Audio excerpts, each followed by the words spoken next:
Bonsoir, bonsoir mes bien-aimés dans le Seigneur. Je vous salue au nom de notre Adonai Yehoshua Hamashiach. Nous voici à l'heure de notre mission, le condamné prêche la vérité. Notre mission de chaque dimanche à 20h, l'heure d'Angola.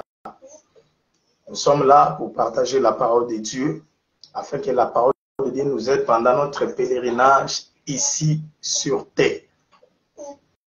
Voilà. Et nous sommes entrés, nous avons eu beaucoup de temps de parler sur le salut. Et nous avons clôturé cet enseignement sur le salut par un thème, un sous-thème, le salut prophétique. Et aujourd'hui, nous voulons ajouter quelque chose. À partir de cet enseignement de salut prophétique, nous voulons continuer dans cet angle prophétique pour parler de l'église de Laodicée. Nous allons parler aujourd'hui sur l'église de Laodicée. Mais avant toute chose, nous allons prier le Seigneur. Avant de prier, je vous signale déjà, nous sommes en ligne. Taguez les amis, invitez les amis pour venir participer, suivre ensemble avec nous ce partage de la parole de Dieu. Entrez déjà en ligne parce que nous sommes déjà là pour commencer notre émission. Voilà, nous allons prier. Adonai, merci pour ta grâce, pour ton amour que tu nous as donné. Nous sommes en vie grâce à toi. Nous voici en ce moment pour notre mission. Les condamnés prêchent la vérité. Adonai, sois avec nous, conduis-nous, donne-nous l'intelligence pour comprendre ta parole. Au nom de notre Adonai Yehoshua Hamashiach. Amen. Voilà mes bien-aimés, nous sommes là. Comme je l'ai dit, aujourd'hui, nous allons parler sur l'église de Laodicée. C'est à la suite de notre enseignement sur le salut prophétique. Parce que nous avons expliqué qu'à chaque temps, il y a des réalités prophétiques et des réalités prophétiques, des défis prophétiques menacent le salut des enfants de Dieu. Et si vous ne faites pas attention, à cause des choses que vous êtes en train de vivre pendant votre temps, vous pouvez mettre votre salut en danger. Et nous avons dit, le diable travaille chaque temps par de nouvelles stratégies. Et c'est ce que nous appelons les stratégies prophétiques du diable. C'est-à-dire ces stratégies changent d'un temps à un autre. À chaque temps, il y a une nouvelle manière de la séduction diabolique. Et pour protéger notre salut, nous avons dit, la parole de Dieu doit expliquer toutes les réalités que nous sommes en train de vivre dans les temps, afin que nous sachions comment nous comporter et comment protéger notre salut par rapport aux réalités que nous sommes en train de vivre dans notre temps. Raison pour laquelle nous avons dit que cette parole de Dieu qui explique les réalités de notre temps pour protéger notre salut dans les temps s'appelle la parole prophétique. Donc la parole prophétique, ce n'est que la parole de Dieu, mais qui prend la couleur des réalités que nous sommes en train de vivre, qui explique toutes les stratégies du diable pour séduire, pour nous séduire afin que nous perdions notre salut. La parole prophétique vient donner la lumière sur tous les ténèbres qui nous environnent dans les temps afin que nous soyons protégés et que notre salut soit protégé. Et nous avons parcouru beaucoup de temps, nous n'avons pas le temps pour réviser toutes les choses que nous avons dites, mais nous avons dit, dans notre temps aussi, il y a des réalités prophétiques. Et nous avons insisté sur le salut prophétique dans notre temps. C'est-à-dire, comment est-ce que nous pouvons protéger notre salut dans notre temps. Et bien aimé, nous avons dit dans Apocalypse chapitre 2 et chapitre 3, nous voyons l'histoire prophétique de l'Église, c'est-à-dire les 7 églises d'Asie qui sont citées dans Apocalypse chapitre 2 et chapitre 3, parlent prophétiquement de la marche de l'Église. La marche de l'Église dès sa création jusqu'à l'enlèvement de l'Église. C'est-à-dire l'Église a traversé plusieurs étapes citées dans Apocalypse chapitre 2 et 3. Et vous allez remarquer que nous avons dit chaque Église a ses réalités, ou bien avait ses réalités qui étaient différentes des autres. Et les messages de Dieu aussi étaient différents d'une Église à une autre. C'est ça la parole prophétique. La parole prophétique, c'est la parole qui est prêchée, enseignée par rapport aux défis du temps. Chaque église avait ses défis et la parole de Dieu prenait la forme de ces défis pour les expliquer afin de protéger le salut des enfants de Dieu.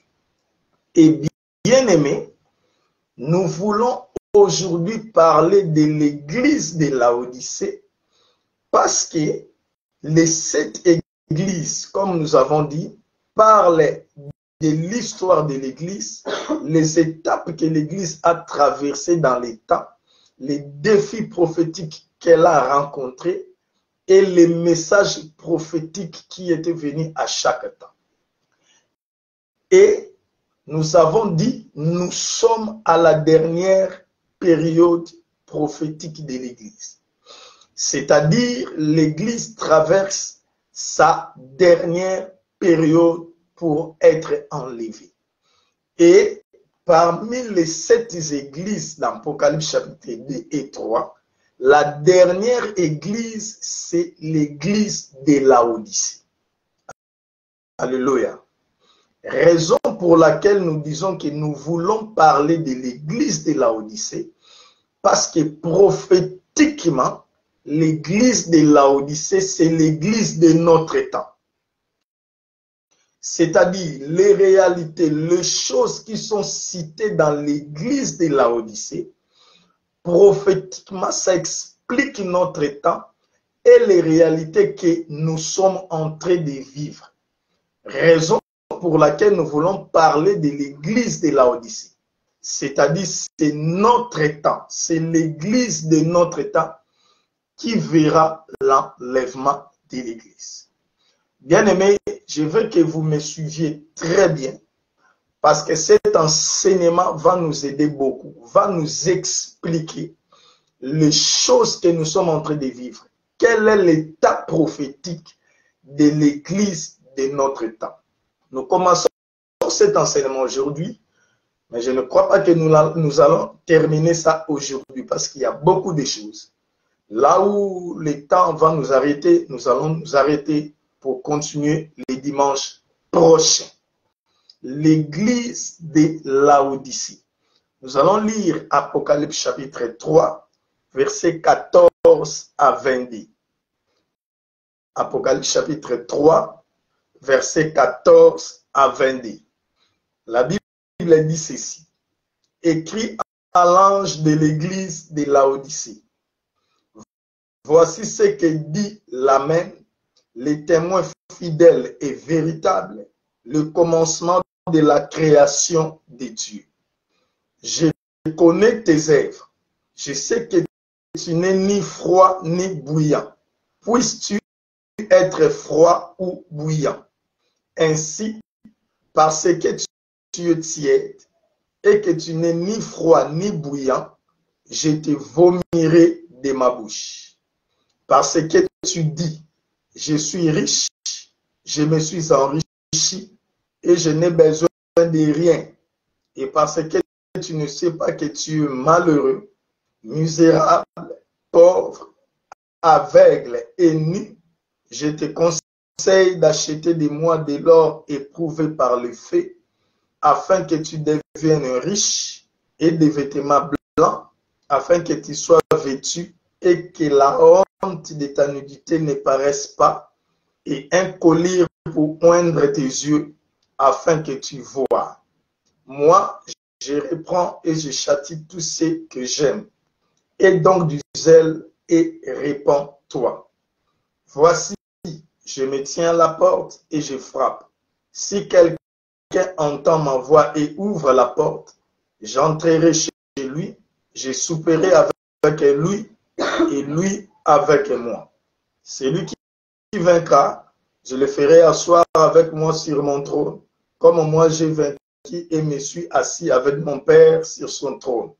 Et celui qui a des oreilles entende ce que l'Esprit dit aux églises. Voilà, mes bien-aimés, notre texte qui parle de l'église de Laodicée. Bien-aimés, aujourd'hui, nous allons introduire. Nous avons dit que le temps où nous vivons, c'est la dernière période prophétique de l'Église. Et l'Église de Laodicée, qui est la dernière Église parmi les églises citées dans Apocalypse chapitre 2 et 3, prophétiquement, c'est l'Église de notre temps. Alléluia. Vous devez très bien me comprendre. Nous avons dit que l'Église a traversé des périodes. Et les périodes que l'Église a traversées sont citées dans Apocalypse chapitre 2 et 3. Les 7 églises-là d'Asie mineure, parce que c'était des églises locales qui existaient dans les temps, prophétiquement, ces églises parlent d'une seule église, qui est l'église de Christ, mais qui parcourt des périodes depuis sa création jusqu'à l'enlèvement de l'église. Nous n'avons pas le temps de parcourir aujourd'hui toutes les autres périodes passées pour expliquer les 6 autres églises. Un jour, nous viendrons là-dessus. Comment est-ce que l'Église a traversé les temps et toutes les réalités qu'on a citées dans ces textes, comment est-ce que l'Église les a vécues. Mais nous voulons plus nous concentrer sur Laodicée parce que c'est la période pendant laquelle nous traversons. Alléluia. Voilà. Bien-aimés, écoutez. Nous allons remarquer que les réalités de la ville de Laodicée ont influencé l'église de Laodicée. Et c'est ce qui se passe aussi aujourd'hui. Écoutez, Laodicée, c'était une église qui existait, l'église de Laodicée, parce que Laodicée, c'est une ville. C'était une ville. Donc, quand nous parlons de l'église de Laodicée, nous parlons de l'église des chrétiens qui vivaient dans la ville de Laodicée. Alléluia. Donc, Laodicée, c'est une ville. Et bien aimé, les réalités, les choses qui se passaient dans la ville de Laodicée ont aussi influencé l'église de Laodicée. Pourquoi? Parce que l'église, les chrétiens qui vivaient dans Laodicée étaient victimes des choses qui se passaient dans leur vie. Comme toute autre église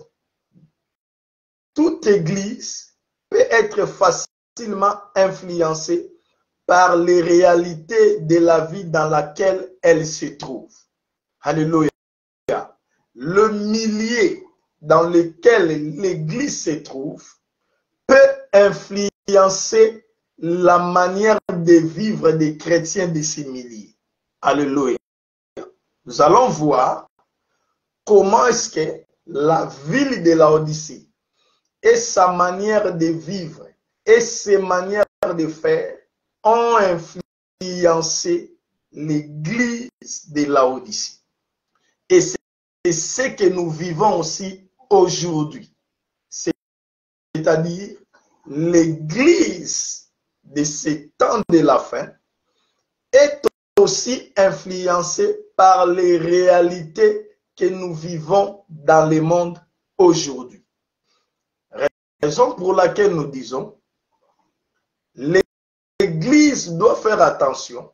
Toute Église, chaque Église locale doit faire attention avec les comportements du milieu dans lequel elle se trouve. Parce que les comportements du milieu dans lequel elle se trouve peut influencer l'Église. Pourquoi? Parce que ceux qui viendront dans votre Église, dans l'Église, sont les habitants de ces milliers, de cette ville. Donc, ils vont apporter les comportements de la ville, les manières de vivre dans l'Église. Maintenant, l'Église doit faire effort pour combattre les mauvais comportements de la ville, de ces milliers, afin que ces choses n'influencent pas la vie de l'Église. Donc, l'Église doit combattre les péchés de la ville, les péchés du milieu, là où elle se trouve. Alléluia. C'est ce que nous sommes en train de dire, que l'Église de Laodicée a été influencée par la vie qui était menée dans la ville de Laodicée. Alléluia. Nous allons d'abord expliquer la signification du mot Laodicée. Bien-aimés, suivez-moi très bien.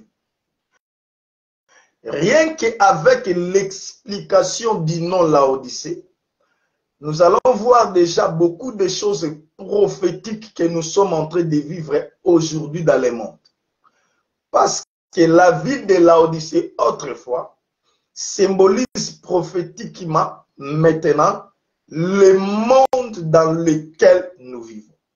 Et l'Église de Laodicée, les chrétiens de Laodicée, d'autrefois, expliquent prophétiquement l'Église ou les chrétiens de notre temps. Alléluia. Bien aimé, le mot Laodicée vient de deux mots. Le premier mot, c'est Laos, qui signifie peuple. Et le deuxième mot, c'est Dik, qui signifie droit. Donc, Laodicée vient de Laos, peuple, et de Dik, droit. Donc, le mot Laodicée signifie droit du peuple. Alléluia. Domination du peuple. C'est ça la signification du mot Laodicée. Laodicée signifie les droits du peuple, signifie la domination du peuple. À partir de cette signification, nous voyons déjà des grands concepts de notre temps. Alléluia. On dit Laodicée signifie droit du peuple. Donc nous voyons déjà les droits de l'homme. Alléluia. Les droits de l'homme. C'est ce que nous sommes en train de vivre aujourd'hui, où les droits de l'homme sont élevés. Alléluia. Suivez-moi très bien, bien-aimés. Laodicée signifie domination du peuple. Avec cette explication, nous comprenons que dans Laodicée, il y a la démocratie. La démocratie sort de Laodicée. Parce que Laodicée signifie domination du peuple. Alléluia. Or, la domination du peuple, c'est la démocratie. Parce que la démocratie, c'est le pouvoir du peuple, pour le peuple, par le peuple. C'est-à-dire, c'est le peuple qui dirige. Alléluia. C'est ce qu'il y a avec les droits du peuple. Donc, on doit respecter les droits du peuple. On doit respecter les droits de l'homme. On doit faire ce que le peuple veut. Alléluia. Et aujourd'hui, partout dans les nations, les systèmes politiques dominants dans les pays, surtout les nations occidentales, c'est la démocratie. Donc, c'est la Odyssée. Nous sommes prophétiquement dans la période de la Odyssée, là où les droits du peuple sont respectés, là où c'est le peuple qui doit choisir les choses qu'il doit vivre. Alléluia. C'est le peuple qui doit dominer. Alléluia. Dans les droits du peuple, la domination du peuple, la Odyssée. Et bien aimé, écoutez-moi. Aujourd'hui, ces deux concepts de la Odyssée que nous voyons dans le monde influencent aussi l'Église. C'est entré aussi dans l'Église. Pourquoi? Parce que l'Église, comme elle vit dans ces temps où les droits du peuple, les droits de l'homme, la démocratie sont mises à la première position, ces influences entrent aussi dans l'Église. Et aujourd'hui dans l'Église, nous voyons aussi les droits de l'homme, les droits du peuple, la domination du peuple. C'est-à-dire, aujourd'hui, on veut que l'Église respecte les demandes du peuple. On veut que l'Église respecte les besoins des fidèles. On veut que dans l'Église, que ce soit les désirs du peuple qui conduisent. Aujourd'hui, on doit respecter les besoins des fidèles dans l'Église. Alléluia. Écoutez-moi, frère. Les fidèles veulent que l'Église fasse ce qu'ils veulent. Qu'on prêche ce qu'ils veulent. Qu'on donne la satisfaction à leurs besoins. Voilà l'esprit de la Odyssée qui est dans le monde et qui a influencé aussi l'Église. Alléluia. Aujourd'hui, même les pasteurs, même les prédicateurs veulent satisfaire les désirs du peuple, les désirs des fidèles. Aujourd'hui, beaucoup d'ensembles, beaucoup d'églises locales sont dirigées par les fidèles, c'est-à-dire par les besoins des fidèles, par la démocratie. Le pasteur, le prédicateur est obligé d'enseigner par rapport aux besoins du peuple, de prêcher la parole de Dieu pour satisfaire les désirs du peuple. Aujourd'hui, les enseignements sont changés dans l'église, ma sœur Louzuniat.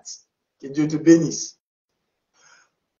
Aujourd'hui, pour être un bon prédicateur, vous devez enseigner, prêcher les choses que les fidèles aiment. C'est ça la domination du peuple. C'est ça les droits du peuple. C'est ça la démocratie. C'est ça la Odyssée aujourd'hui dans l'Église. Vous allez voir, si vous ne prêchez pas les besoins du peuple, si vous ne faites pas la satisfaction des besoins des fidèles, les fidèles vont fuir l'Église. Ils ne viendront plus. Raison pour laquelle les prédicateurs ont changé des enseignements par peur de perdre les fidèles. Ils commencent à prêcher des choses qui sont en train de satisfaire les désirs des fidèles. Tu vas te marier, tu auras l'argent, tu iras en Europe, Dieu t'aime. Là, on est en train de parler à un pécheur à quelqu'un qui ne s'est pas encore repenti, à quelqu'un qui marche dans l'immoralité, à quelqu'un qui ne craint pas Dieu, à un voleur, à un chrétien charnel, mais on lui dit Dieu t'aime, tu seras béni, tu seras élevé. C'est ça la démocratie dans l'église, c'est ça l'esprit laodicéen dans l'église aujourd'hui. Donc les prédicateurs ne veulent plus prêcher la vérité, ils ont peur de perdre le fidèle. Ils veulent satisfaire les désirs du peuple, les désirs des fidèles. Comme le fidèle aime les bénédictions, comme le fidèle aime les voyages, comme le fidèle aime qu'on leur dise que Dieu t'aime, tu seras élevé, tu vas te marier, tu seras la tête et non la queue. Les prédicateurs préfèrent satisfaire ses désirs. Ils disent de bonnes choses pour satisfaire les désirs du peuple. C'est ça les Laodicéens, l'esprit de Laodicée aujourd'hui dans l'église. Ce qui se fait dans les nations, que le peuple dirige, que les dirigeants, les politiciens travaillent par rapport aux besoins du peuple, ces choses sont aussi entrées dans l'église et le pasteur commence à prêcher, à faire des choses dans les églises selon les besoins de leurs fidèles pour satisfaire les besoins de leurs fidèles. C'est ça l'esprit de Laodicée dans l'église de notre temps.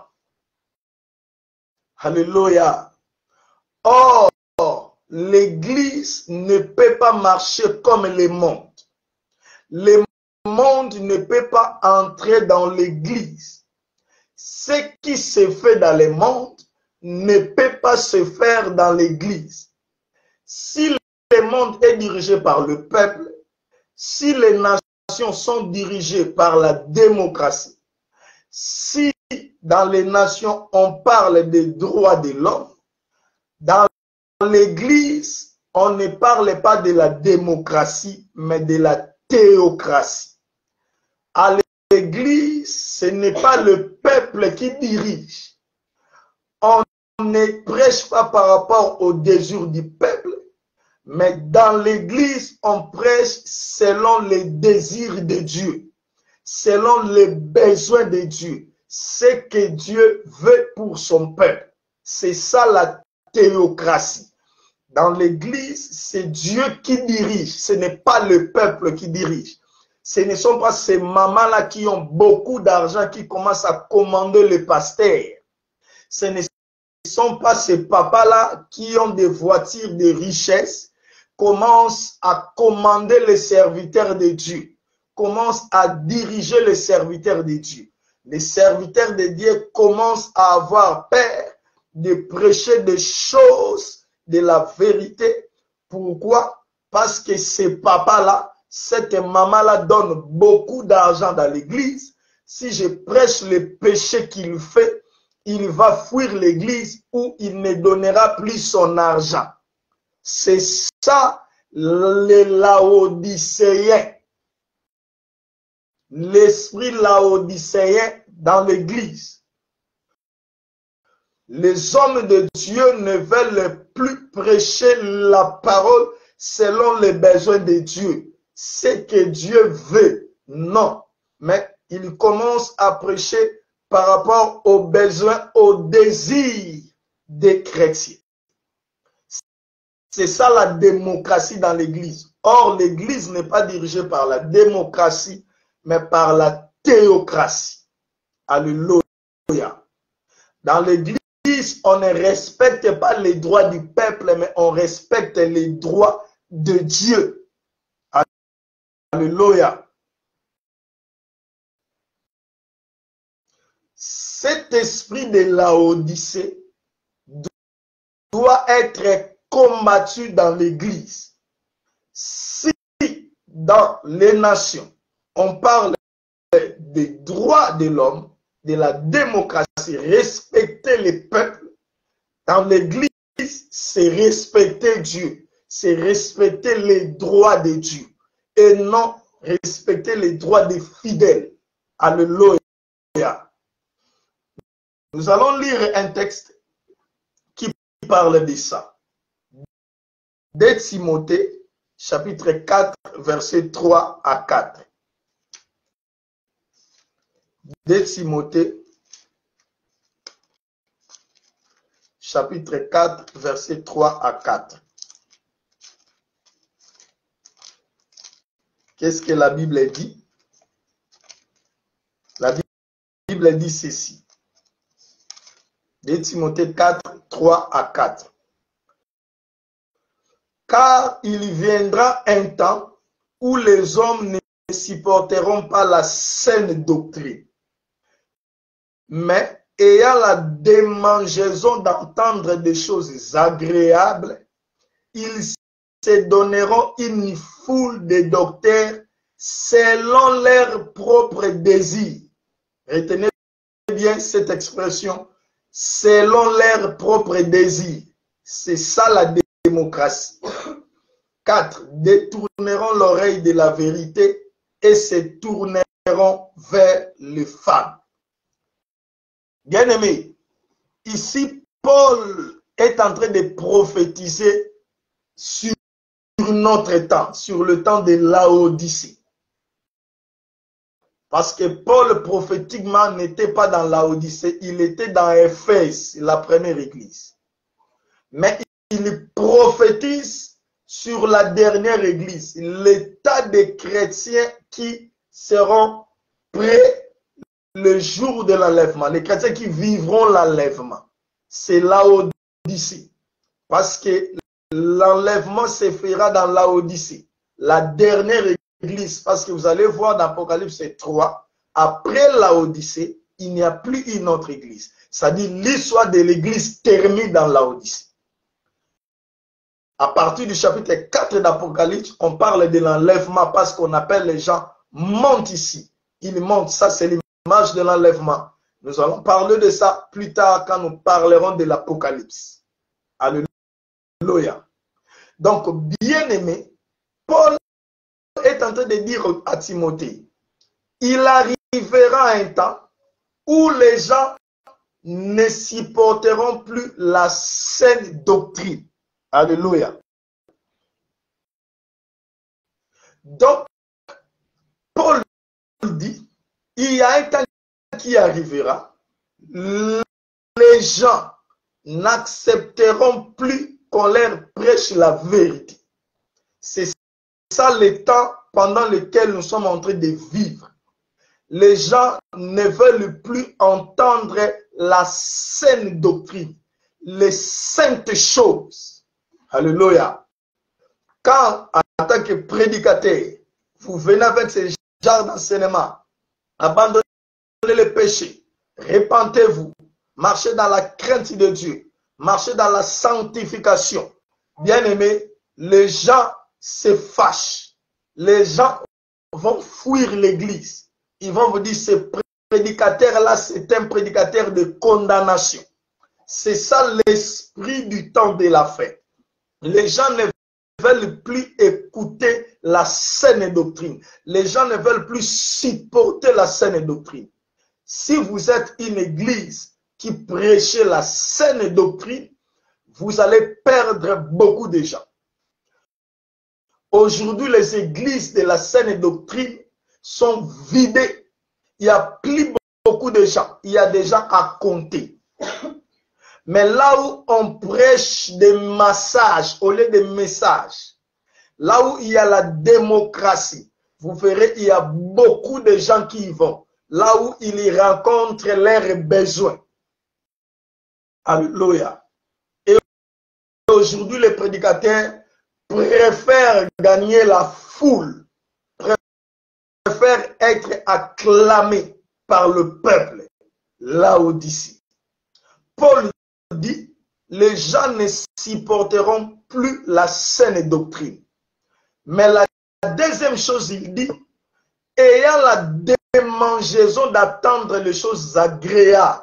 Voilà, c'est l'esprit de l'église de Laodicée, l'église de notre temps. Les gens ont les moukoussa, la démangeaison d'entendre les choses agréables. Aujourd'hui, les fidèles qui viennent dans les églises veulent entendre des choses agréables, qu'on leur dise des choses qui plaisent à leur cœur, qu'on leur dise les choses qui racontent leurs désirs, leurs besoins. C'est ce que les fidèles aiment aujourd'hui. C'est ça, les Laodicées. C'est ça, la démocratie. C'est ça, l'esprit des droits du peuple. Laodicée. Alléluia. Donc les gens désirent qu'on leur dise de bonnes choses.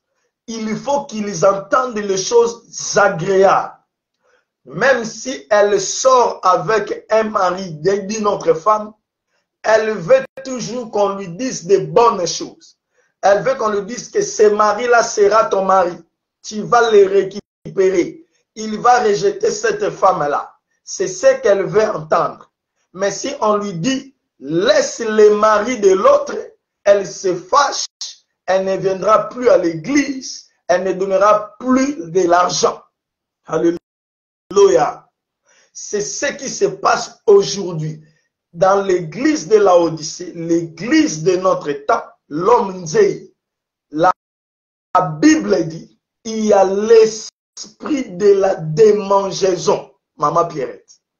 L'esprit de la démangeaison, c'est-à-dire les gens veulent entendre les choses agréables, les choses qui plaisent à leurs oreilles. Et aujourd'hui, dans les églises, si vous ne prêchez pas les choses qui plaisent aux oreilles des fidèles, vous êtes un mauvais prédicateur. Lui ne prêche pas bien. Lui ne prêche pas bien. Il condamne les gens. Il croit que lui est plus saint que nous. Voilà les choses qu'on taxe un prédicateur de la saine doctrine. Et bien aimé, un prédicateur qui prêche les choses agréables, qui dit toujours des choses qui font du bien aux oreilles des fidèles, là, il est acclamé, les fidèles lui donnent de l'argent, il crie Amen, parce qu'aujourd'hui, on veut que dans les églises, on prêche des enseignements, là où on va crier Amen, que Dieu te bénisse, qu'on vienne donner l'argent quand on est en train de prêcher. C'est ce qui est voulu aujourd'hui. Mais quand vous dites la saine doctrine, quand vous dites la vérité, personne ne viendra, personne n'acclamera, personne ne dira Amen. Là, l'église est toute silencieuse. Personne ne viendra donner l'argent. On te regarde avec de gros yeux comme ça, tu commences à avoir peur. Alléluia. C'est ça l'esprit de l'église de Laodicée. La démocratie. Nous avons dit Laodicée signifie droit du peuple, domination du peuple. Donc nous sommes au temps où l'église doit faire attention parce que les fidèles veulent diriger l'église par l'esprit laodicéen, par la démocratie, par les droits du peuple. On veut qu'on respecte les droits, les besoins du peuple. Non, bien aimé.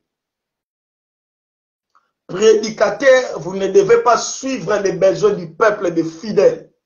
Ne faites pas ce que les fidèles vous disent de faire, mais faites ce que Dieu vous dit de faire. N'enseigne pas ce que les fidèles veulent entendre, mais enseigne ce que Dieu te dit d'enseigner. Alléluia.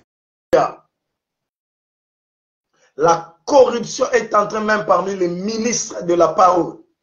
Ils ont besoin de la foule. Ils ont besoin de la grandeur. Ils ont besoin de l'argent. Et ils ont changé le message en massage pour faire du bien aux fidèles. L'esprit de Laodicée. Paul continue à dire, ayant la démangeaison d'entendre les choses agréables. Ils se donneront une foule de docteurs selon leurs besoins, selon leurs propres désirs. Voilà, leurs propres désirs. C'est ça le droit du peuple. C'est ça le désir du peuple. C'est ça la domination du peuple. Donc, l'esprit de Laodicée veut qu'on prêche des choses qui racontent les besoins du peuple, qui fait du bien au peuple.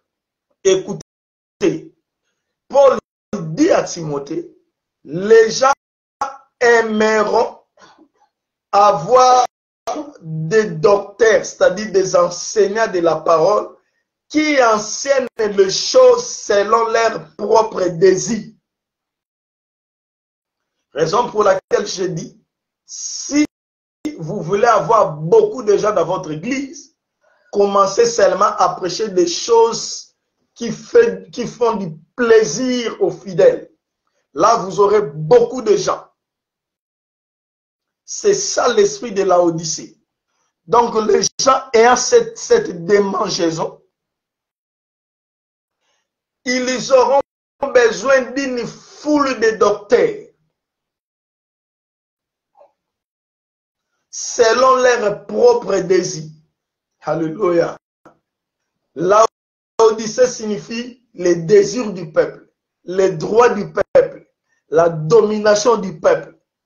Et aujourd'hui, Paul a déjà dit que les gens, les fidèles dans les églises, aimeront des prédicateurs qui prêchent les désirs de leur cœur.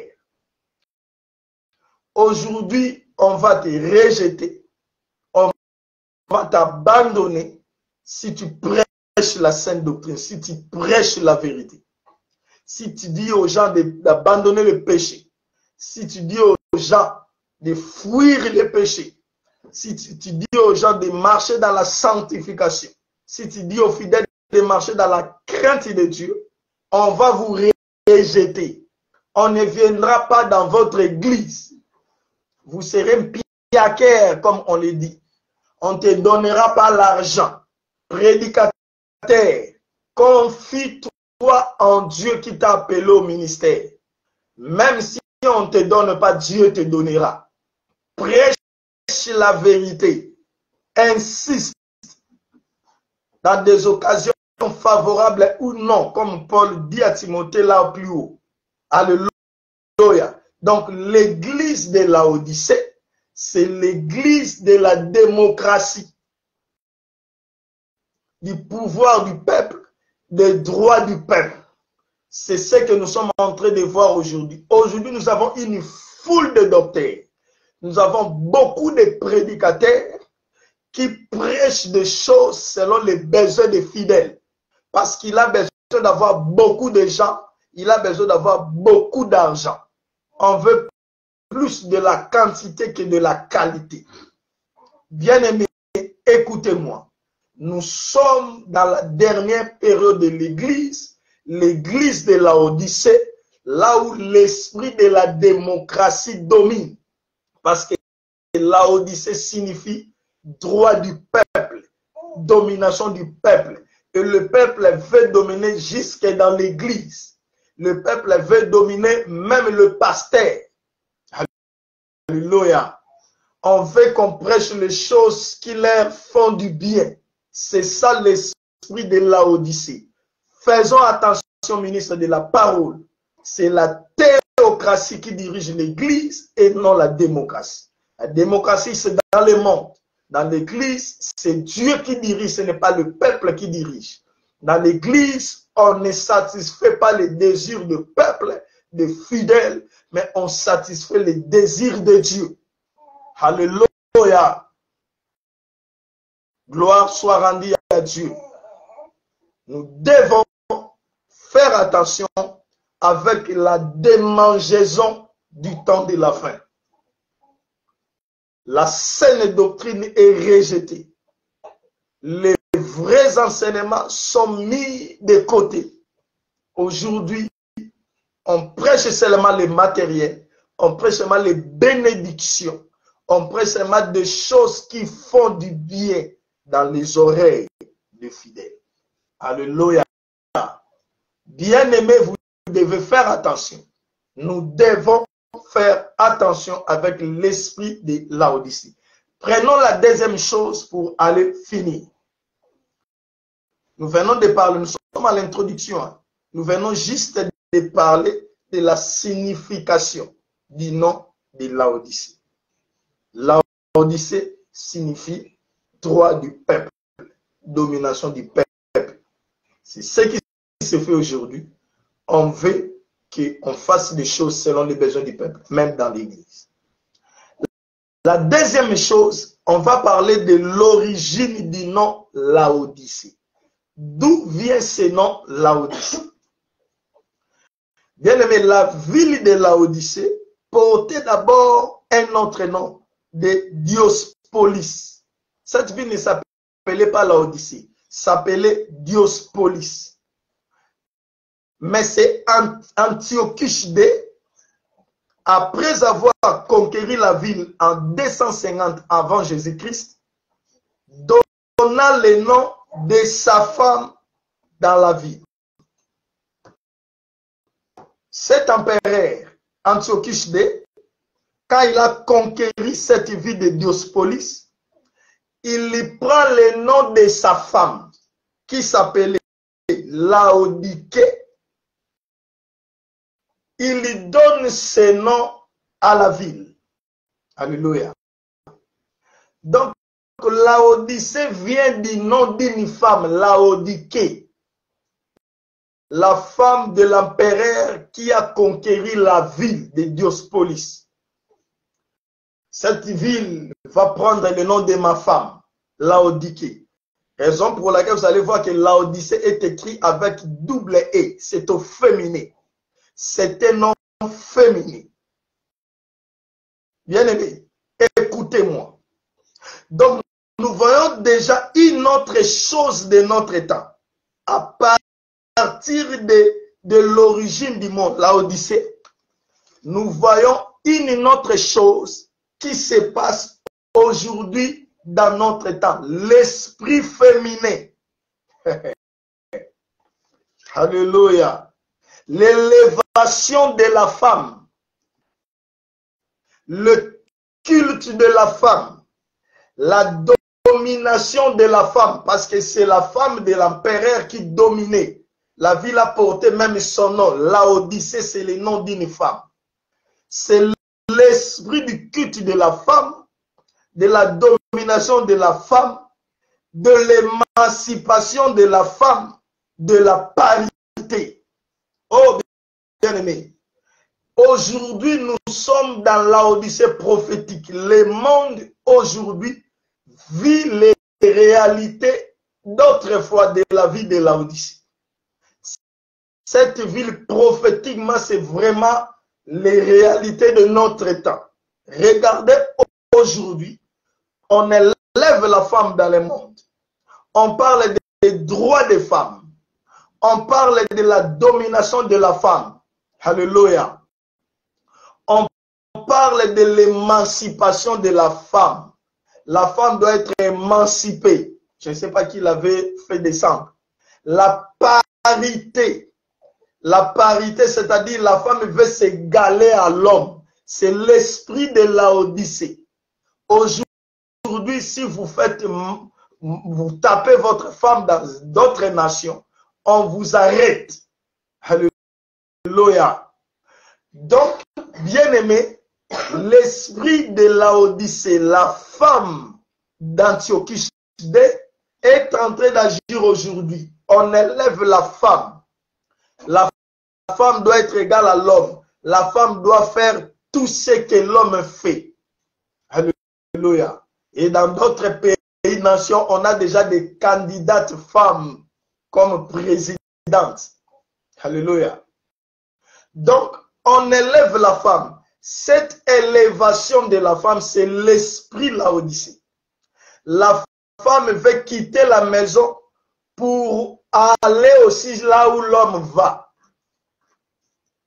Elle néglige son foyer pour aller aussi faire ce que l'homme fait.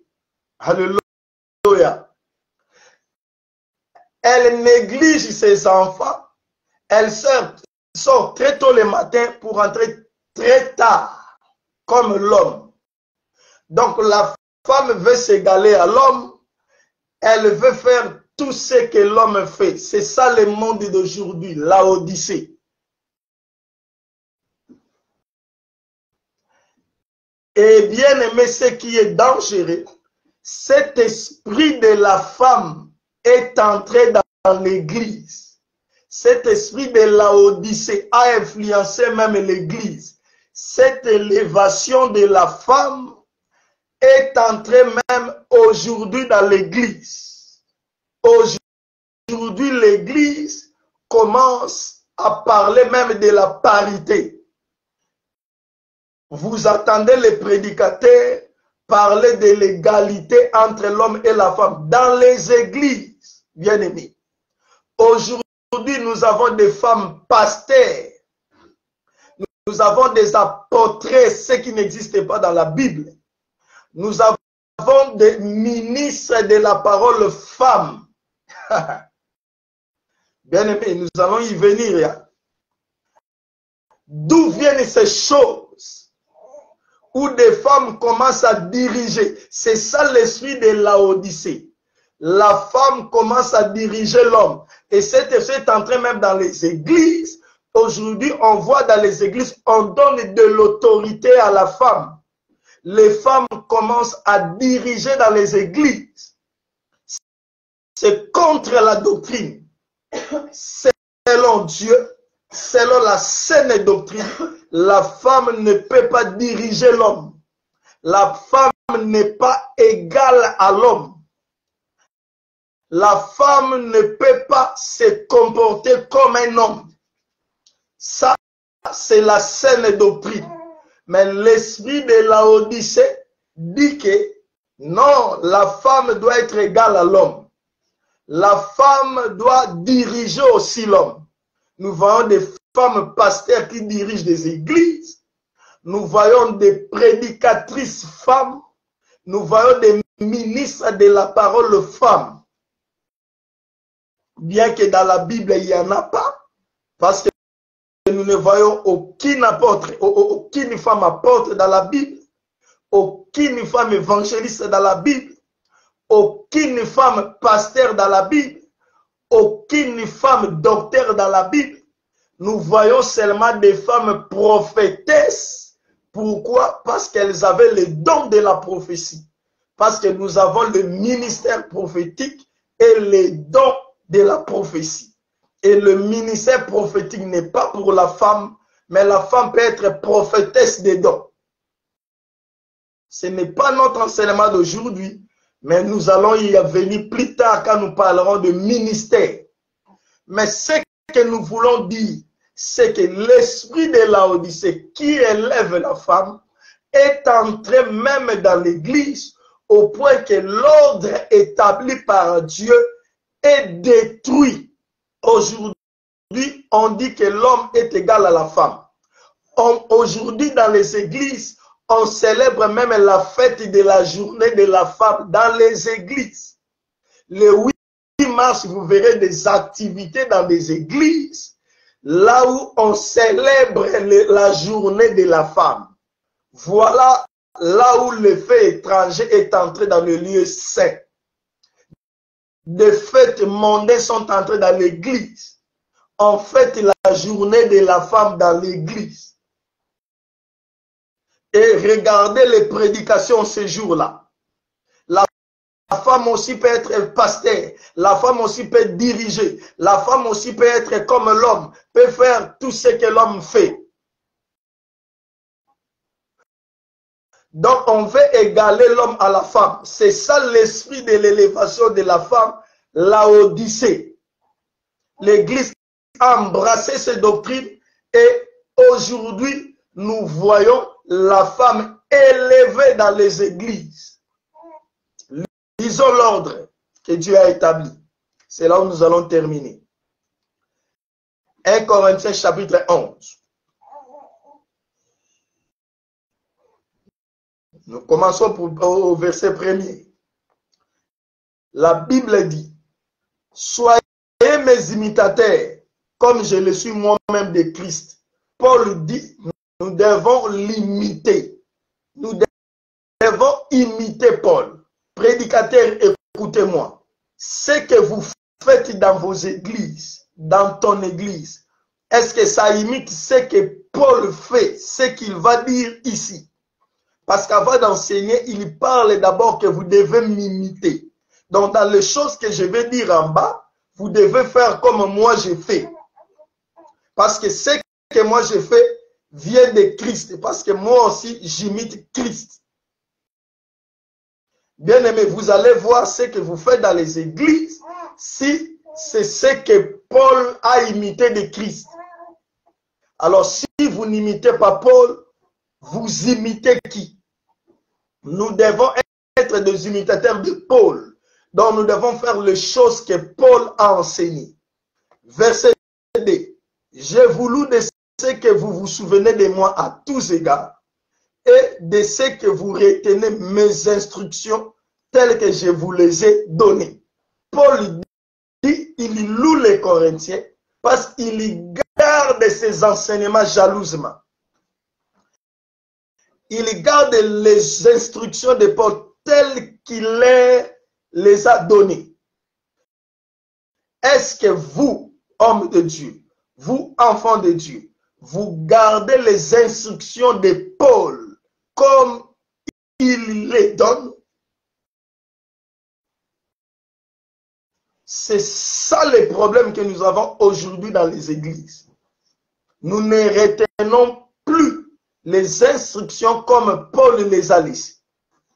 Quelles sont ces instructions? Verset 3. Je veux cependant que vous sachiez que Christ est le chef de tout homme, que l'homme est le chef de la femme et que Dieu est le chef de Christ. Nous allons nous arrêter là. Nous voulons seulement prendre cette chose. Paul dit, Dieu est le chef de Christ, Christ est le chef de l'homme, l'homme est le chef de la femme. Voilà l'ordre établi par Dieu. Ici, Paul est en train de révéler l'ordre établi, l'ordre qui doit être respecté dans l'Église. Là où on croit avoir Dieu, on doit respecter l'ordre que Dieu a établi. Si dans le monde, on met la femme comme supérieure aux hommes, c'est leur problème parce qu'ils n'ont pas Dieu. Ce sont des païens. Mais là où il y a Dieu, on doit respecter l'ordre établi par Dieu. Quel est cet ordre? Dieu est le chef de Christ. Christ est le chef de l'homme. L'homme est le chef de la femme. C'est ça la saine doctrine.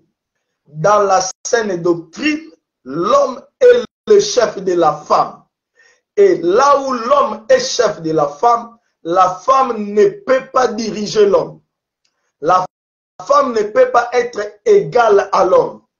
Donc si dans votre église, l'homme n'est pas chef de la femme, mais l'homme est égal à la femme, vous êtes en dehors de la saine doctrine. Si dans vos églises, la femme dirige l'homme, c'est que l'homme n'est pas le chef de la femme. Vous contredisez la parole, vous avez l'esprit de Laodicée. Dans l'église, dans toutes les activités, la femme ne peut pas diriger l'homme. Dans les équipes, dans les départements, dans les cultes, la femme ne peut pas faire un service qui dirige l'homme. La femme ne peut pas faire quelque chose. Quand elle le fait, elle prend l'autorité sur l'homme. Non, parce que l'ordre dit, l'homme est le chef de la femme. C'est-à-dire, partout là où il y a des hommes et des femmes, c'est l'homme qui doit diriger. La femme ne peut pas diriger les hommes. C'est ça la saine doctrine. Alléluia. C'est ça le problème quand on dit la vérité. Nous voyons des femmes diriger des départements. Nous voyons des femmes modératrices. Une femme qui dirige un culte. C'est contre la doctrine parce que la parole dit l'homme est le chef de la femme. Là où il y a des hommes, la femme ne peut pas diriger. Ça commence à la maison, ça vient dans l'église. À la maison, c'est l'homme qui est le chef de la femme. La femme n'est pas égale ni chef de l'homme à la maison. Et c'est là jusque dans l'église. Si la femme se soumet à la maison, si la femme est en bas de l'homme, si la femme est dirigée par l'homme à la maison, à l'église aussi, c'est l'homme qui dirige la femme. La femme ne peut pas diriger l'homme. Alléluia. C'est ça l'ordre établi. Mais aujourd'hui, l'esprit de Laodicée est entré dans l'église. L'émancipation de la femme, la parité. Aujourd'hui, la femme commence à faire tout ce que l'homme fait. Le ministère de la parole, ce sont les ministères d'autorité. Ça ne concerne pas la femme. La femme ne peut pas se mettre devant dans l'assemblée, là où il y a des hommes pour enseigner la parole de Dieu. C'est contre la doctrine. C'est l'esprit de Laodicée du temps de la fin. Alléluia. Lisons 1 Timothée pour terminer. Alléluia.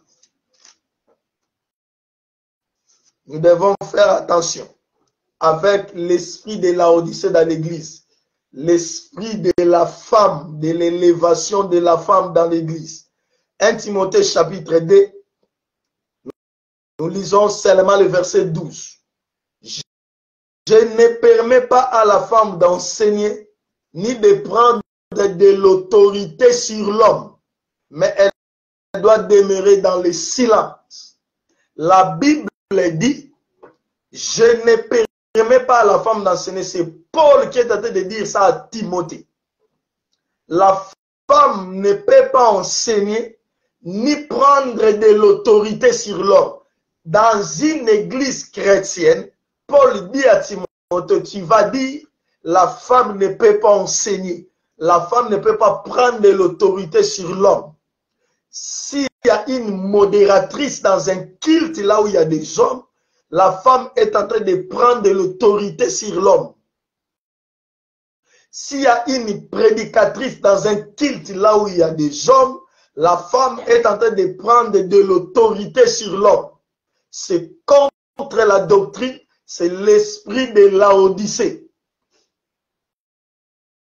Mais dans l'église du Seigneur, c'est l'homme qui dirige. La femme doit être soumise, c'est-à-dire doit s'asseoir et être dirigée.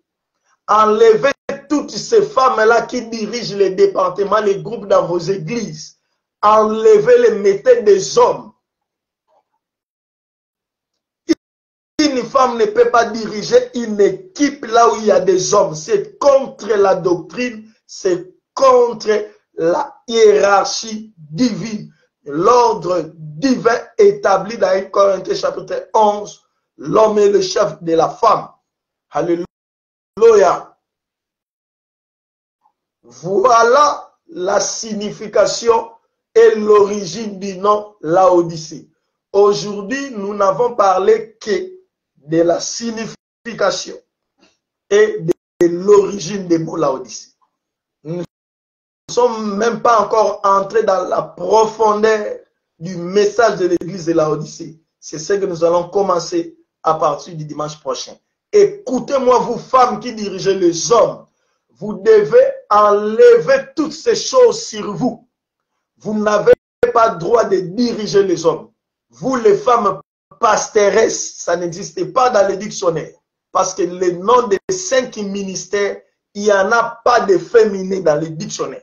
Il y a seulement prophétesse, parce que nous avons aussi les dons de la prophétie. Des prophétesses des dons. Alléluia. D'où prenez-vous ces choses? Femmes, femmes, vous qui dirigez une église, abandonnez à partir de maintenant. Si vous êtes femme, on vous a donné une charge de diriger une équipe là où il y a des hommes.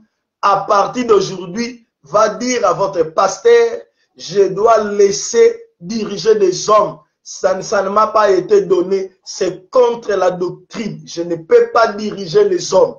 C'est ce que la Bible dit. Alléluia. Nous devons faire attention avec la parole de Dieu. Nous devons respecter les choses qui nous ont été laissées. Comme Paul le dit, nous devons garder ces instructions comme il nous les a données. Voilà notre enseignement d'aujourd'hui sur l'église de Laodicée. Nous n'avons fait qu'introduire en parlant sur la signification du nom Laodicée, qui signifie droit du peuple, domination du peuple. Et nous avons dit, c'est l'esprit qui domine aujourd'hui, même dans les églises, c'est la démocratie, les droits du peuple. On veut faire les choses selon les besoins du peuple. On veut satisfaire les peuples par nos prédications. On veut leur faire du bien. C'est l'esprit de Laodicée. La démocratie dans l'église, c'est contre la doctrine. Et l'origine des noms, Laodicée, nous avons vu que ça vient de la femme de l'empereur Antiochus II qui a conquéri la ville. Il a donné le nom de sa femme Laodicée. Là où vient Laodicée, l'esprit de la domination de la femme qui est entre aujourd'hui avec l'émancipation de la femme, avec les parités. La femme commence à s'habiller comme l'homme. La femme commence à faire tout ce que l'homme fait, bien qu'il ne pourra pas faire tout ce que l'homme fait, parce que la femme ne peut pas engrosser l'homme. Elle ne peut pas le faire.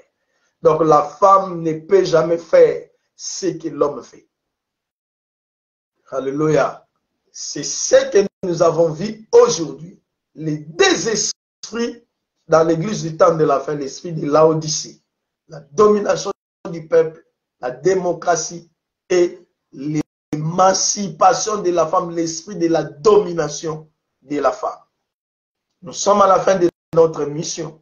Le dimanche prochain, nous allons continuer pour entrer en profondeur du message prophétique de l'église de Laodicée, qui est l'église de notre temps. Que Dieu vous bénisse. À nous revoir le dimanche prochain. Ciao.